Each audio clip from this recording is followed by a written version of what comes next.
A couple times during this video, I was having a brain fart. I said prison industrial complex. When I really meant military industrial complex, I caught myself later in the video. But if you hear me say prison industrial complex and you're like, huh, what is he talking about? I'm talking about the military industrial complex. That's why I bring up JFK and Dwight Eisenhower and all that. Military industrial complex, not prison industrial complex. I was just having a brain fart because it was late and I was getting ready to go to bed. So, anyway, uh, enjoy the video. Man, I'm sitting here about to go to sleep.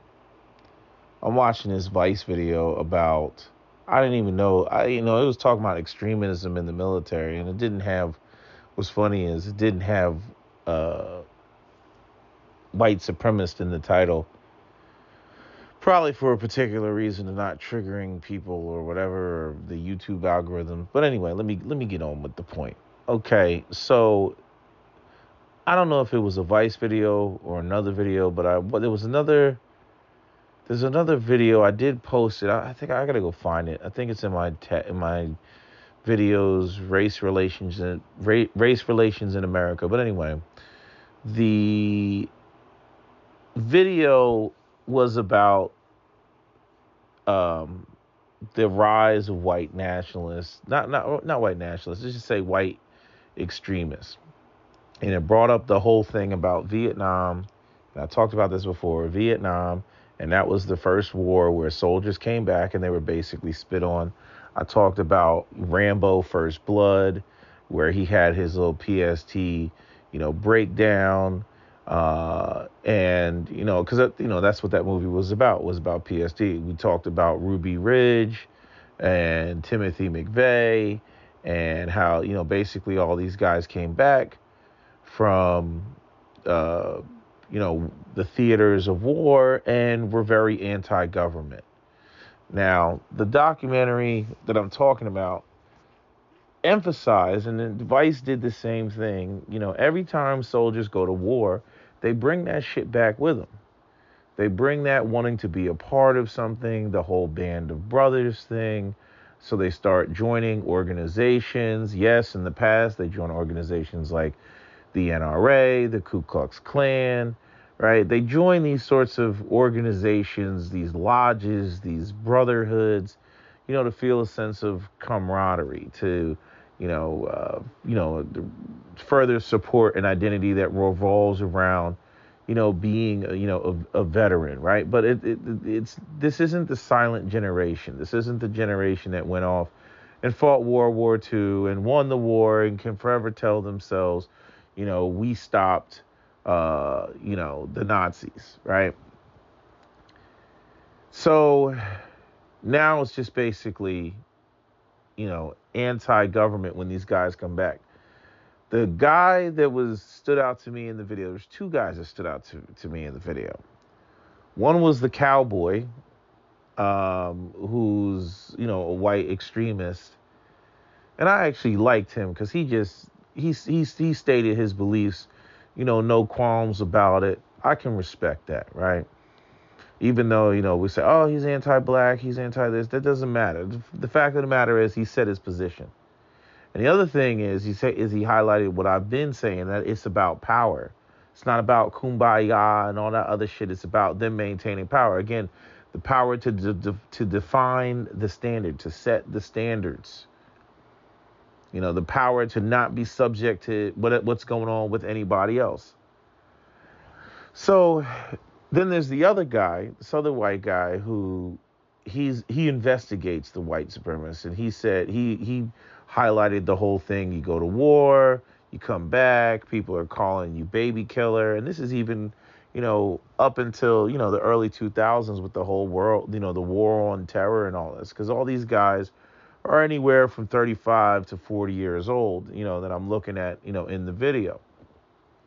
So I'm like, yeah, so you guys, you were in Fallujah in 2005 or some shit like that, when they were young men. And, there's a whole problem with the whole recruiting process in this country. sending, young adolescent minds, into the theaters of war. They haven't even fully developed. We got this whole prison industrial complex thing going on. And it's like America is going to basically rot itself from the inside with this whole prison industrial complex thing that essentially John F. Kennedy, warned against and was, one of the reasons why, in my opinion, he was taken out. He was taken out, for multiple reasons, but, the or excuse me, not John. Yeah, John F. Kennedy warned against it, and I think it was Harry S. Truman who warned against the prison industrial complex. No, I'm sorry. It was it Harry S. Truman? No, it was Dwight Eisenhower. I take that back. I'm all a little bit confused. But anyway, they warned about, the whole prison industrial complex. And so even what we see now with the war in Ukraine, again, that's more prison industrial complex shit going on. There's a ton of videos that talk about who stands to benefit, basically facilitating the cementing the U.S. as the, world superpower. And, despite the fact that it looks like it's a recession in the economy, that, some chess moves are being made right now. And a lot of people, don't see it because they just don't, think in a more complex way. But, listening to the Vice documentary, I'm like, yeah, here we go again with white guys drinking the Kool-Aid. They go off to war, fight for the country. Black people already did that. And this country has long given black people its ass to kiss. Black people went and, we fought in every conflict this country has ever had. And when we come back, we're given, white folks ass to kick. It's still, Booker T. Spicely getting dragged off of the bus and shot in the chest. It's still get to the back of the line, nigger. You know what I'm saying? Like, it's still all of these sort of things. And so, my grandfather and a number of other black men that I've spoken to, they strongly discourage black men from entering the military. Only black men that you have entering the military now are basically brothers that don't have any options. So what you see in the military now is you see poor blacks, poor whites, and poor Hispanics. But see, that whole idea, that whole, egocentric notion of what it is to be a white man in this country. These poor white kids, they go off and they join the military and they think that they're going to get a positive male identity out of it, and they don't. They come out of it, like I said in the Vice documentary, like the cowboy, the neo-Nazi cowboy dude said, he's like, we shed a lot of blood, we shed blood for this country, and basically, they come back to nothing. At the end of the day, you're a poor white boy who went into the military and joined the military, and when you come back, you're a poor white boy, and that's essentially what you are. And the white elites that sent you over there, that run the whole prison industrial complex, don't give a fuck about you. And again, we're in the same goddamn boat. They're just on the other end of the boat.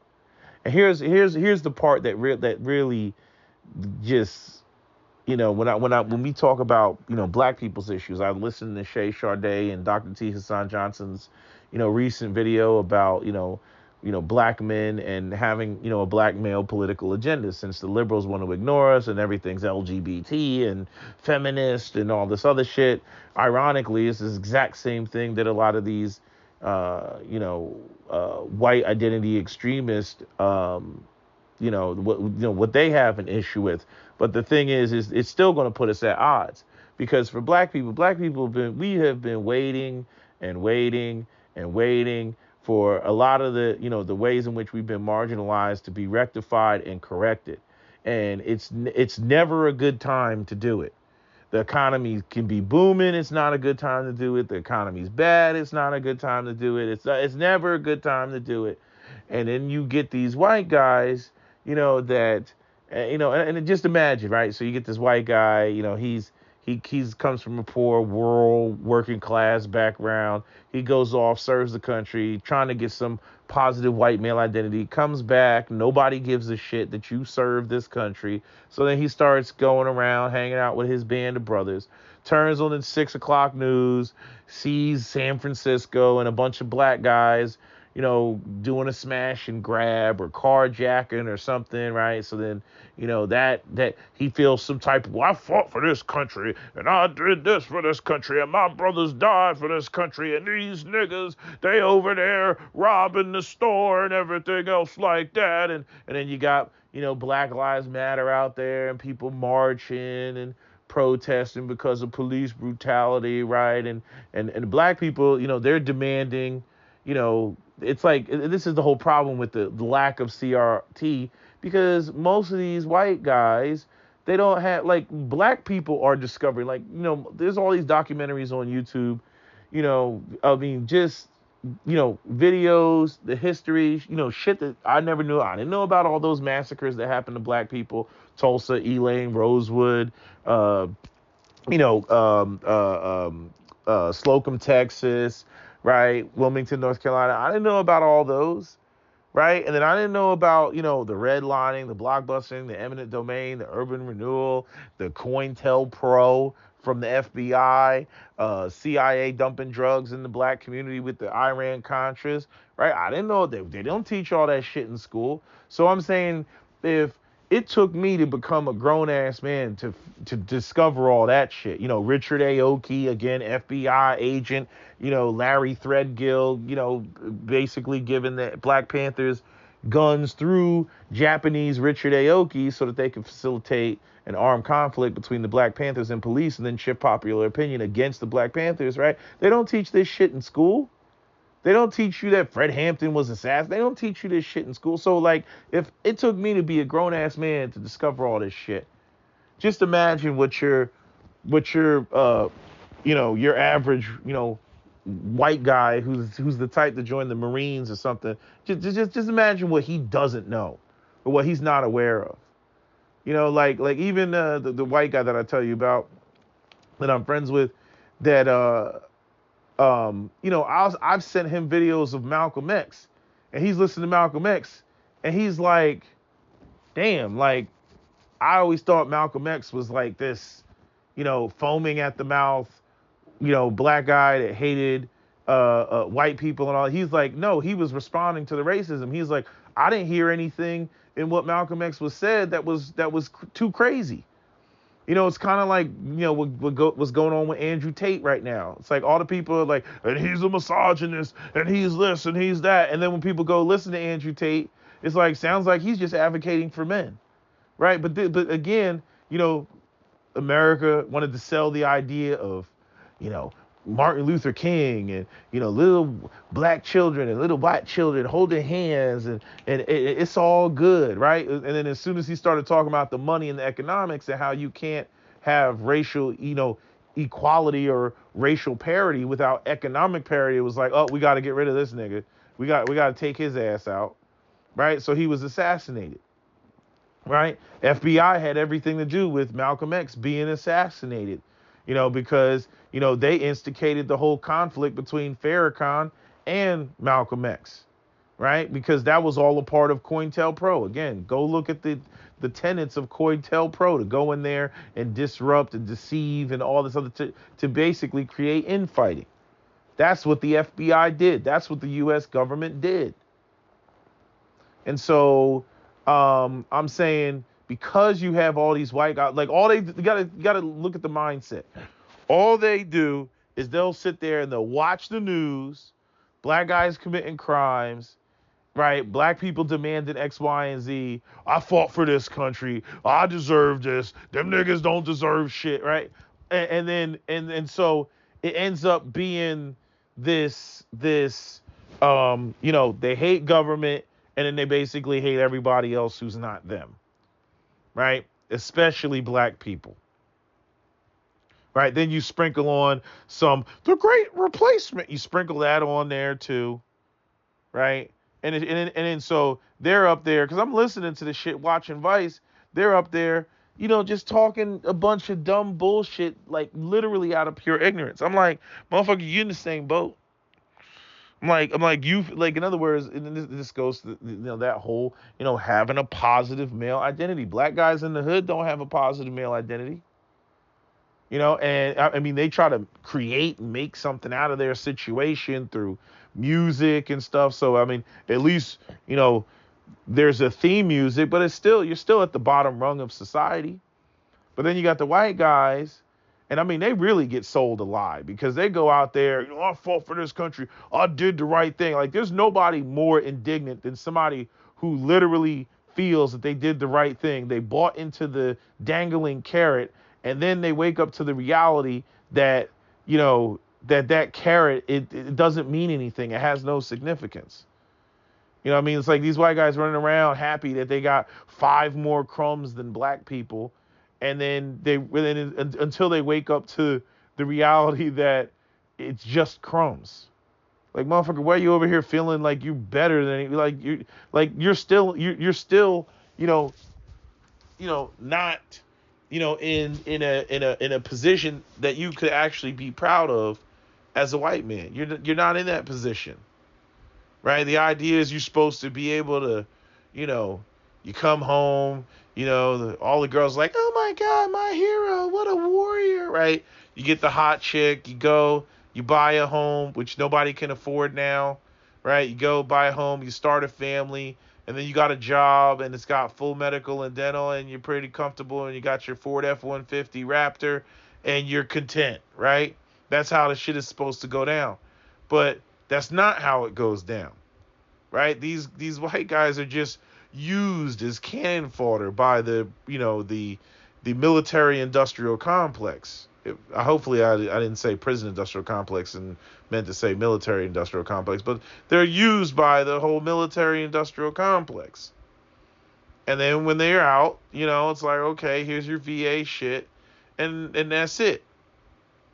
And all of this really started with Vietnam because they got the Rambo treatment. They didn't get the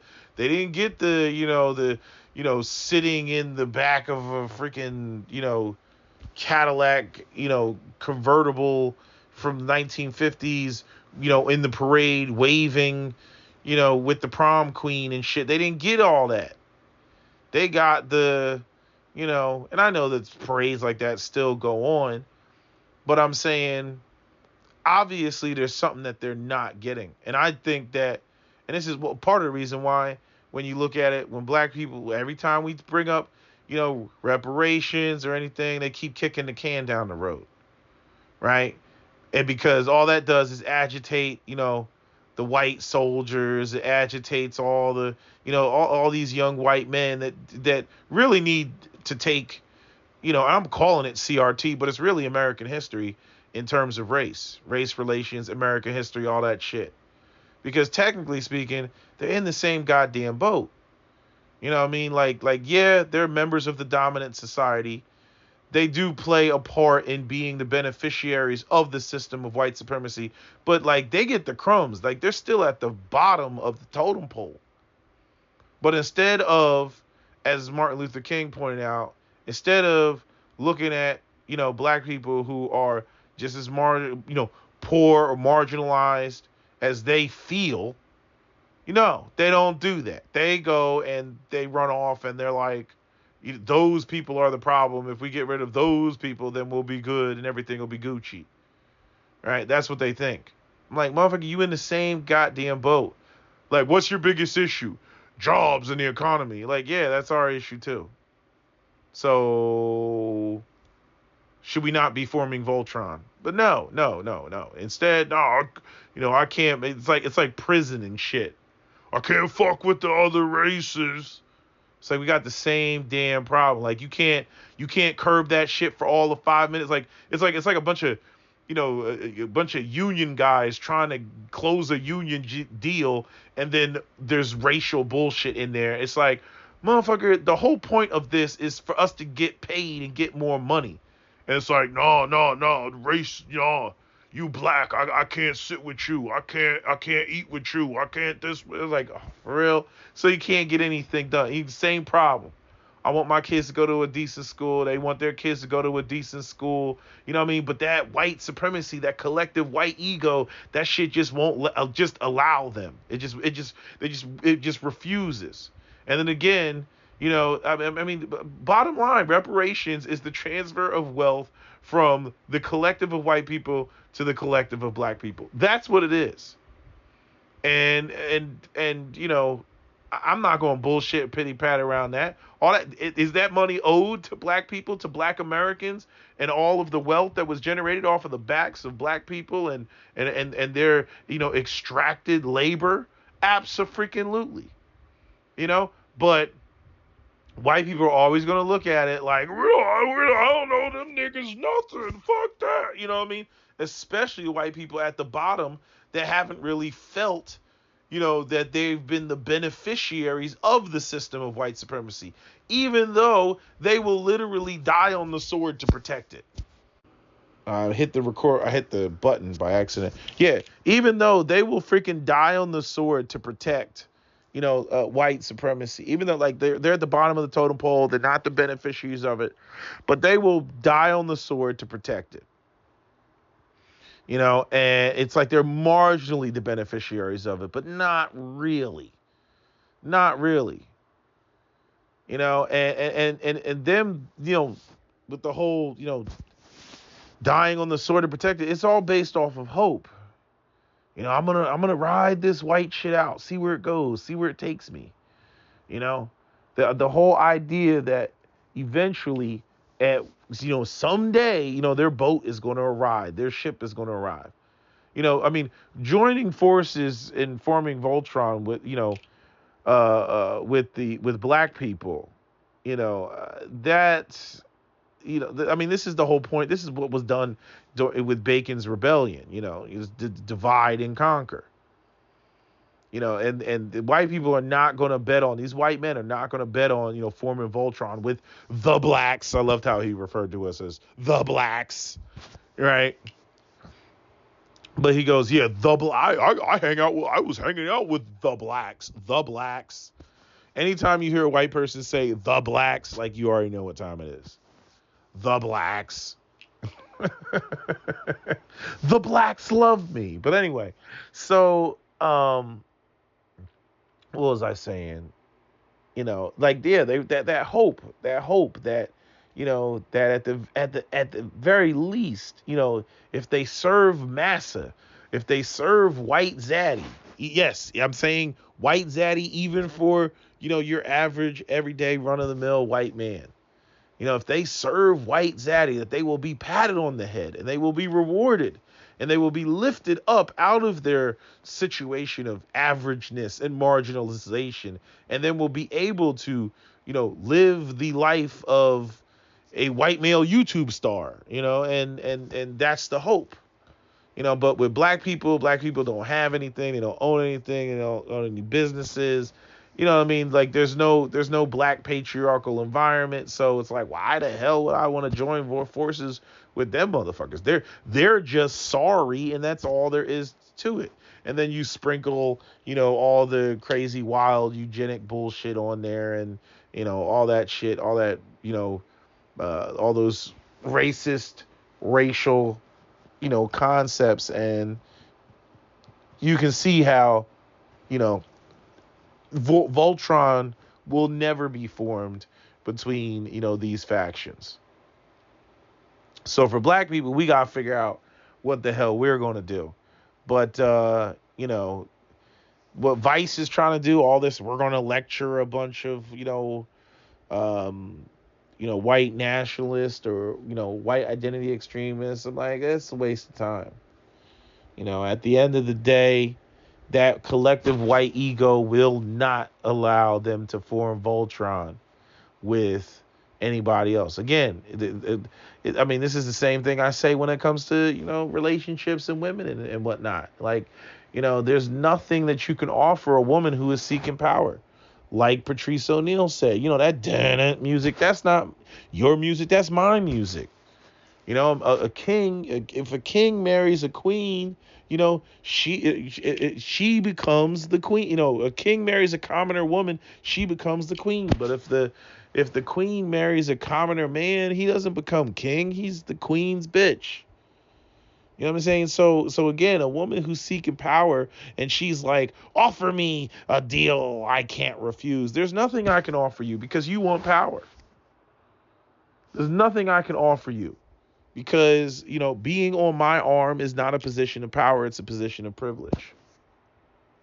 And the same thing, you know, applies when, you know, listening. I love when white supremacists talk about power. Because then that completely eliminates a lot of the bullshit that you'll hear from Fox News and all this other, and personal responsibility, and you pull yourselves up by the bootstraps, and, you know, and if you work hard enough, that's bullshit.